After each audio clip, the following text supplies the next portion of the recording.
Hola, ¿cómo están? Bueno, nuevamente estoy aquí para hablarles acerca de la maternidad, que es un tema que nos toca tanto a las mujeres, bueno, incluso a los padres, ¿no?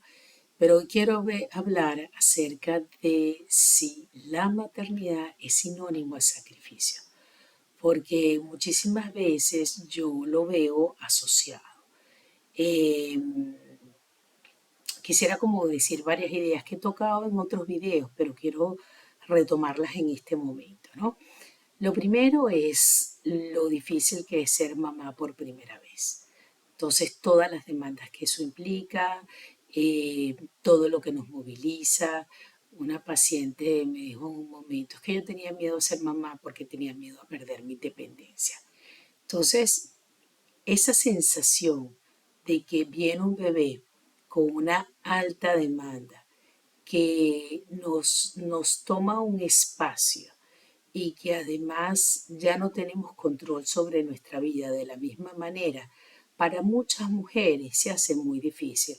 No ocurre en todas. Por supuesto, quizás mientras más edad tenemos y mientras más autonomía hemos tenido en el manejo de nuestros tiempos, más difícil va a ser este proceso. Eh, Eso por una parte. Por otra parte, es lo importante que hagamos equipo parental con nuestra pareja. Inevitablemente, cuando nace un bebé, todo el mundo, el proceso es difícil, todo el mundo nos quiere ayudar, nos quiere dar consejos, empezando por las abuelas y las suegras, que son un poquito fastidiosas. Entonces, bueno, pero lo hacemos desde la mejor intención. Entonces, en ese momento, quizás cuando tenemos un bebé, nos vemos agobiados, nos vemos que no sabemos lo que estamos haciendo. Y yo diría que en esta época todavía es mucho más difícil. Yo tuve mi primer hijo a los 24 años y la única información que yo recibía era de mis hermanas, que ya eran madres, y de mi mamá y quizás de mi suegra un poco. Entonces, bueno, yo tenía que lidiar con esa información y cuando quería información más específica tenía que buscarlo en algún libro, que tampoco era que hubiera muchos.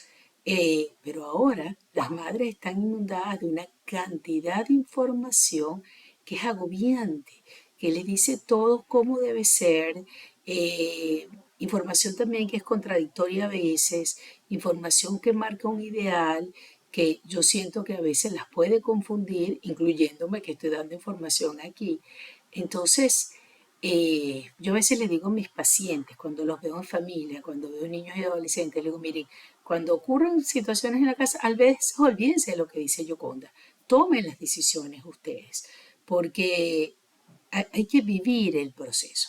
Entonces lo que les quiero decir es que cuando les toque tomar la decisión, yo recuerdo que una noche mi esposo y yo una vez dijimos, ya, no hagamos caso de lo que diga más nadie, hagamos lo que nosotros creamos. Y eso es muy importante porque así tú puedes establecer la conexión con ese bebé que tú estás conociendo y que ese bebé te está conociendo a ti.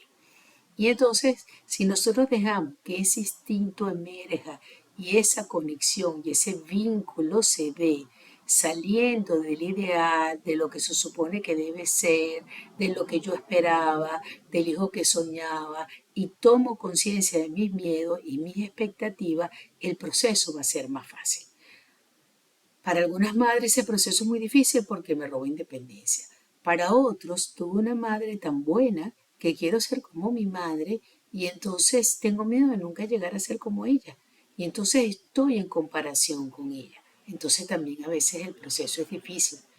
Otras tienen culpa de cómo vivieron su dinámica en la relación madre-hija, se sintieron muy demandadas y tienen mucho miedo de que en esta nueva relación vayan a ser de nuevo demandadas. Entonces, ¿qué quiero decir con todo esto? Que puedo nombrar muchísimos miedos.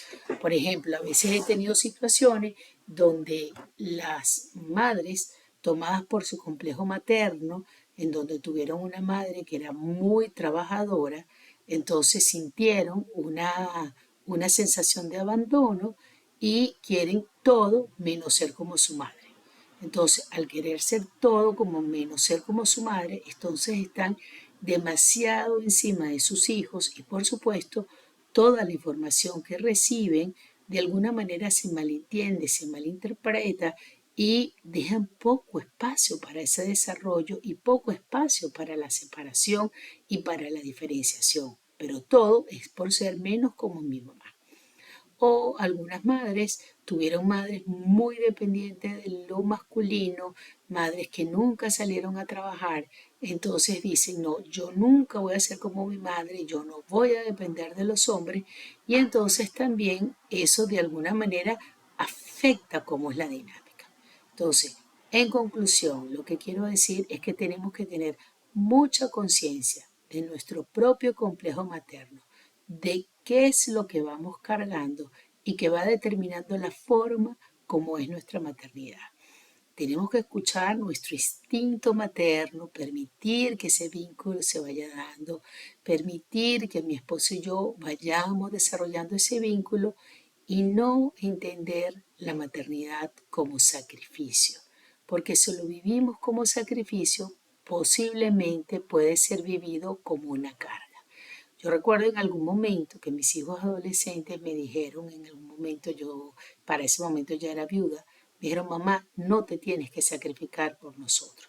Y no era porque yo lo estaba viviendo como una carga, sino que ya para ellos era difícil ver el gran nivel de esfuerzo que su mamá hacía y más bien era yo una carga para ellos, en la manera en cómo yo estaba viviendo la maternidad.